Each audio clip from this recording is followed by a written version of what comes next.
Greetings and welcome to Maple Leaf America. This week we are in the sweetest town in the world.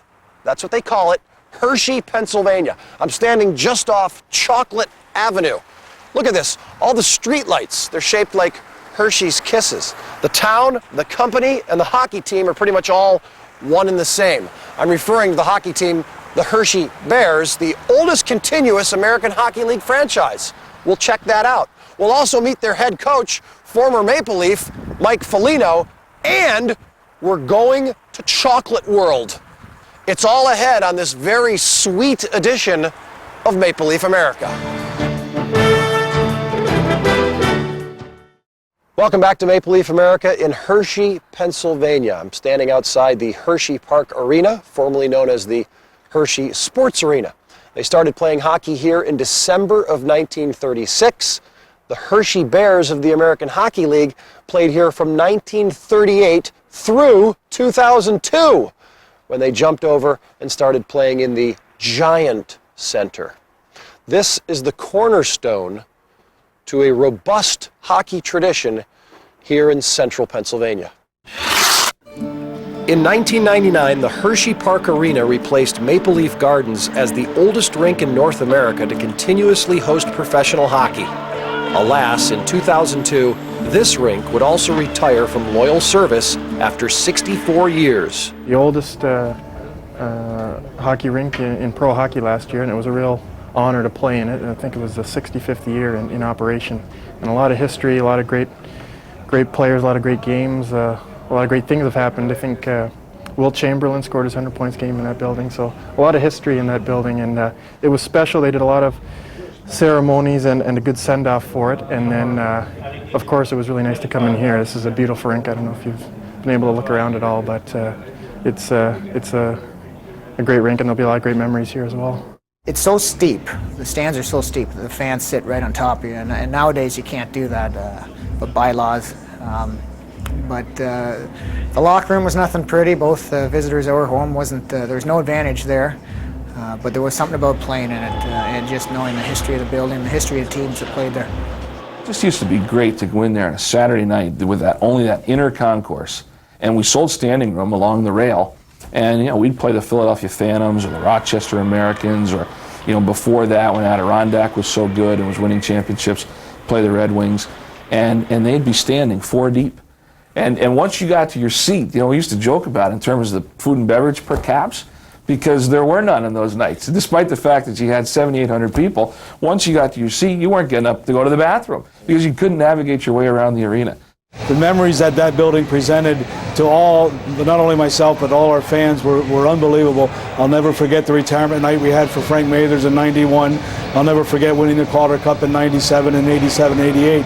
So those memories, came over here with us, and we're hoping to build on that and build it right in this new building. Hershey has won 8 Calder Cups, second only to Cleveland's 9. One man has had his hand in 7 of the Bears' wins as a player, coach, and general manager, Frank Mathers. I remember one time, the only bad thing I can remember about Hershey when I was playing was I was going down the boards one day, and some lady, I was playing for Pittsburgh at the time, and some lady reached over and clobbered me with her purse.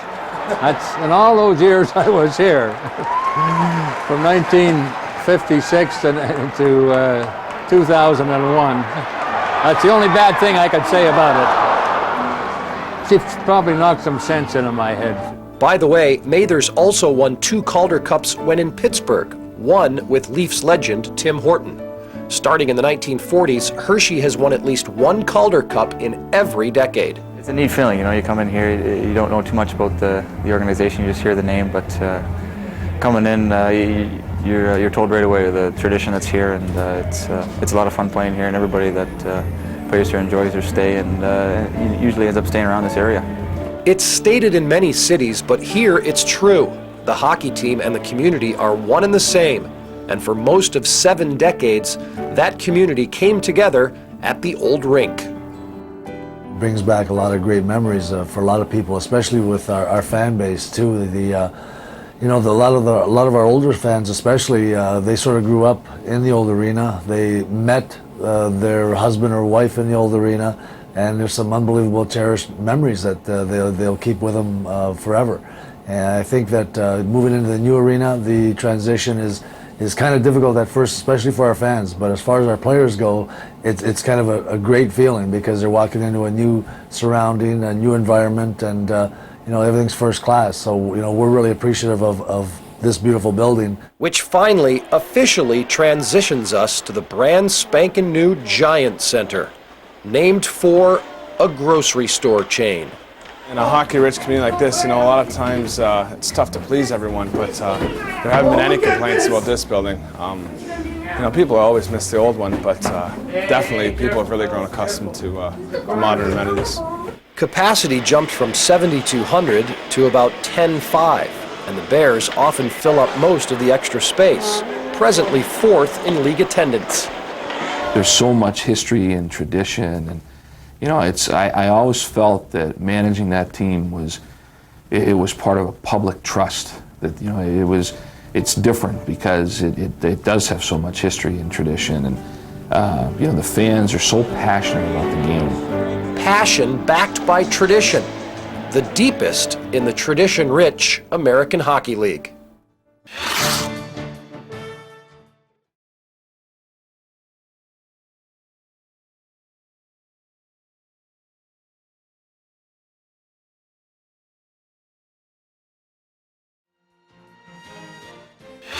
Much more ahead from Chocolate Town, USA and the Giant Center here in Hershey. We will visit with the man who's running this hockey club. In his 5th year as head coach, former Leafs player, scout, and assistant coach Mike Foligno.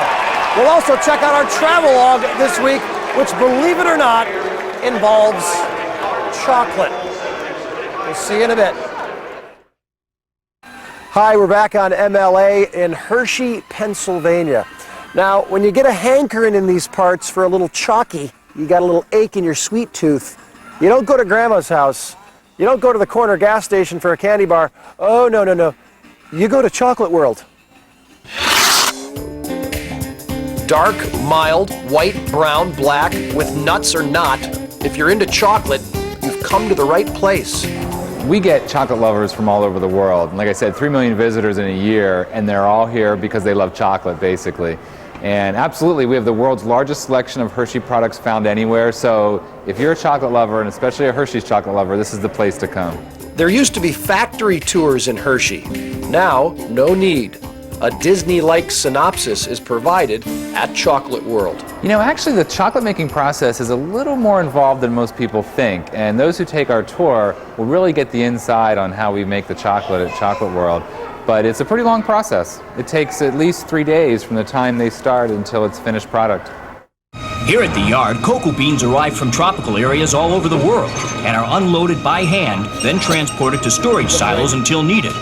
And blending machines, such as the one on the left, combine the various types of beans in just the right proportions to maintain that familiar Hershey taste.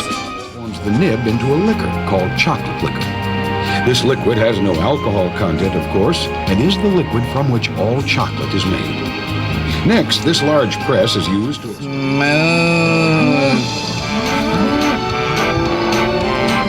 making high-quality milk chocolate. The process rolls and grinds the chocolate until it reaches a uniform, smooth texture and consistency. Completely automated wrapping machines. Each product is individually wrapped. And by the way, that includes each individual Hershey kiss.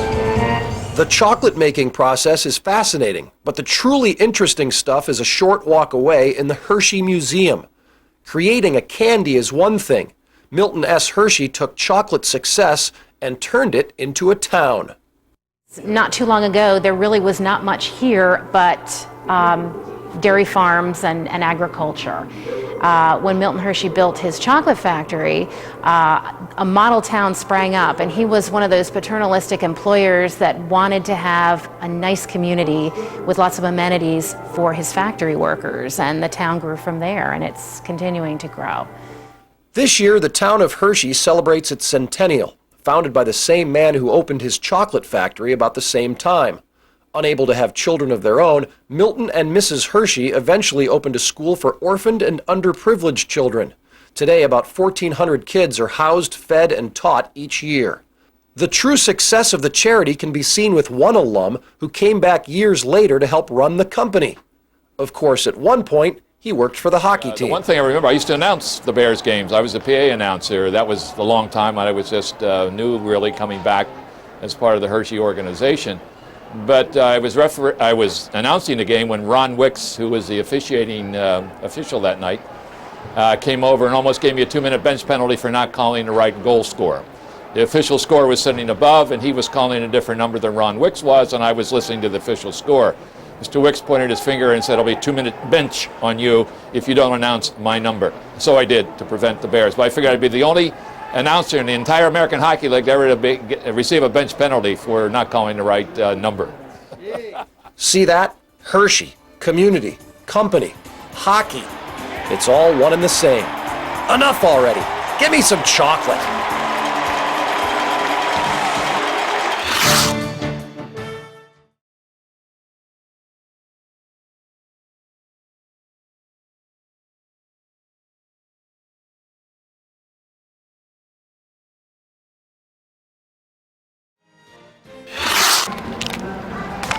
Guys, I feel as though I'm fully indoctrinated. And the next time I come to Ontario, I'm going to Smith Falls because there's a Hershey chocolate factory there too. And when I'm done eating all these, I'm going to the Big Daddy. When we come back, Mike Foligno, former Maple Leaf, now the Hershey Bears head coach. Oh my goodness, it's time for yet another funny hockey fan photo. A little different thing this week. It's called What Am I Thinking Now? Let's take a look at what they're thinking now. First of all, we start with this guy.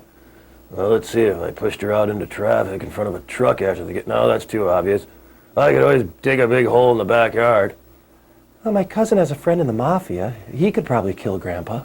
There's too much cheese on my nachos.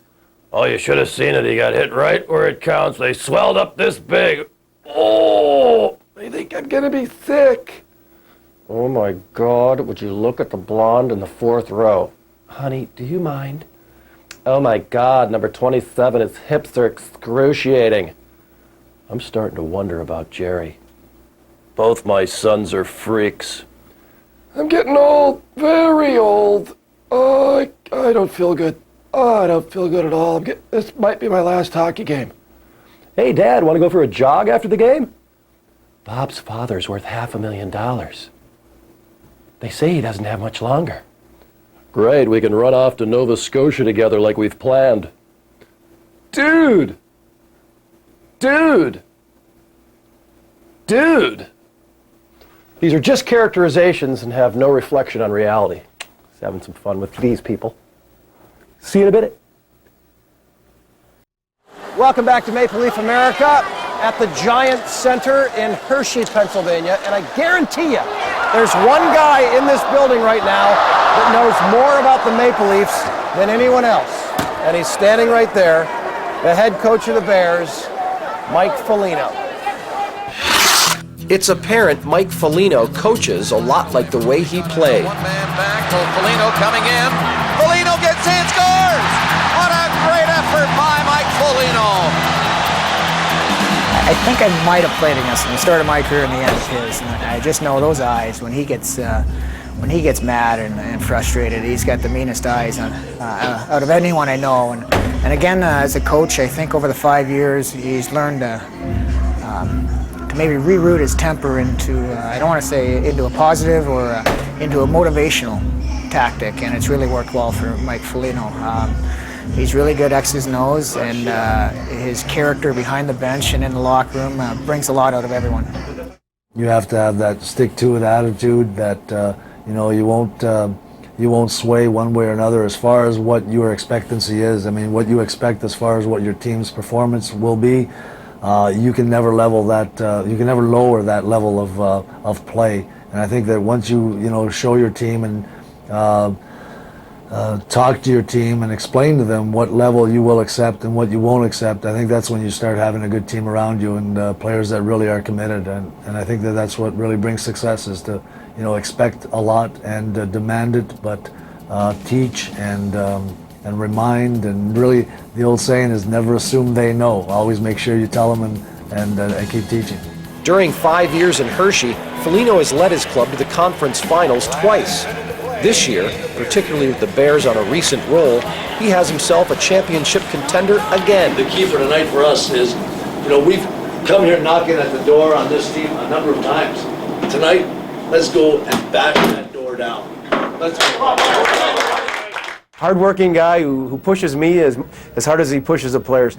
But we come to work every day and we learn every day from one another. He's great. He's got 2 sets of ears and 1 mouth, so he listens twice as much as he speaks. And he's an awful lot of fun to work with. I can honestly say that as a player, all I really ever thought about was being a player, and I think that's maybe why my career lasted as long as it did, and maybe as successful as I felt it was. And I think that I was able to give a lot of myself as a player because I really focused on just doing that job, just going out there and playing as hard as I could each and every night. And obviously things have to fall into place when you retire, and different people do different things when they retire. And I felt that if there was an opportunity to get back in the game, as there turned out to be when I got a call from the Toronto Maple Leafs, and Tom Watt and Bill Waters called me to see if I was interested in maybe pursuing a coaching career.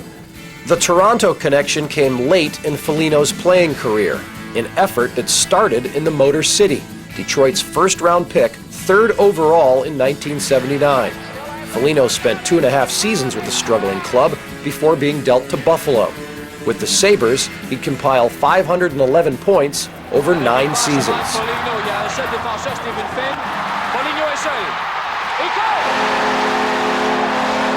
They've had hockey there for so long. It's a tradition now. It's a developing tradition, and you've got to get through the tough times to really make it happen. And I think that they've been so close to winning the Stanley Cup a couple times in their 30 years. The first couple of years, especially with the Punch Imlach and Gilbert Perreault days, and then you look at the last 5-6 years ago where Dallas beat them in their own rink on a controversial Brett Hull goal. I remember it as if it happened just yesterday.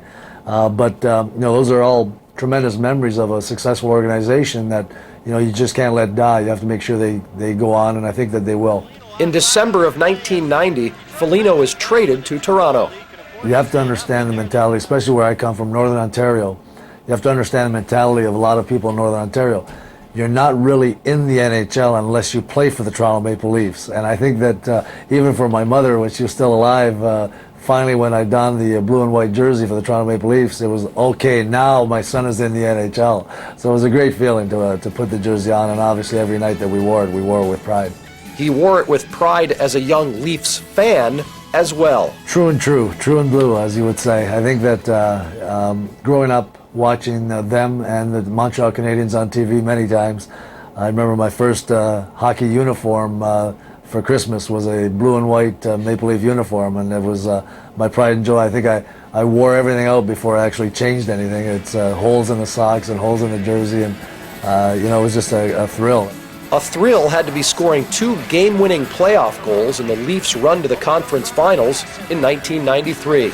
Obviously, it was a very emotional time for the players. It was a very emotional time for Toronto. I remember we already had parades happening down Yonge Street after the first round, and especially after the round where we beat St. Louis at home. I remember I lived downtown at the time, and I had to walk 3 or 4 blocks to get to my place, and I couldn't take the main roads. I had to take all the side streets because there were so many people on the streets, and it was just an incredible feeling. The Leafs' fantastic season came for Foligno in his next to last year in the league. The experience helped mold his mentality for the next career soon to follow, coaching. There's no place to run, there's no place to hide. You have to be a stand-up person to begin with. And I think to be a member of the Toronto Maple Leafs and the Montreal Canadiens, when you talk about teams like that, you have to be stand-up people, whether you're a player, a coach, a scout, or just anything to do with the hockey in general. You have to be an honest and upright person, and you have to be forthcoming in your beliefs, and you have to be strong in your will. And I think that the teams that have been really successful, especially with the Toronto Maple Leafs that I know of, that I've been a part of, have had those type of people as far as players, and have had those types of people as far as management. And we've had our greatest success there, with that kind of mentality and with that kind of effort. From the deep tradition of the Maple Leafs to the Colorado Avalanche organization, and the head coach in the AHL's oldest continuous market, Hershey, only the 20th head man in the 65 years of Bears hockey.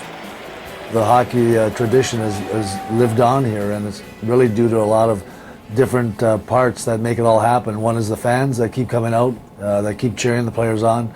Number two is the players that come to play here. There's a incredible feeling of honor that you know you have a job to do. You know you have tradition to uphold, and players really take pride in their job when they're here. We're only here for a short while. We want to make sure that we do the best job that we're capable of doing while we're here. I aspire to have great teams, and I think that you become successful by helping others become successful. And my job here as a coach is to help everyone around me become more successful than what they are. There's a form of success that these people have had around me just to get to have this opportunity in the American Hockey League. But playing together and growing together, we can all help each other attain a higher level of success. And I think that I aspire to, coach at the highest level. Obviously, that's one of my goals. That's why I'm in this business, not only to help the kids, realize their dreams, and many have already, and we hope that many more will, but also for my own dreams of coaching in the NHL someday and bringing a championship team to an NHL level. Won't be long now, Coach. Keep it going. The next opportunity may be sooner than later.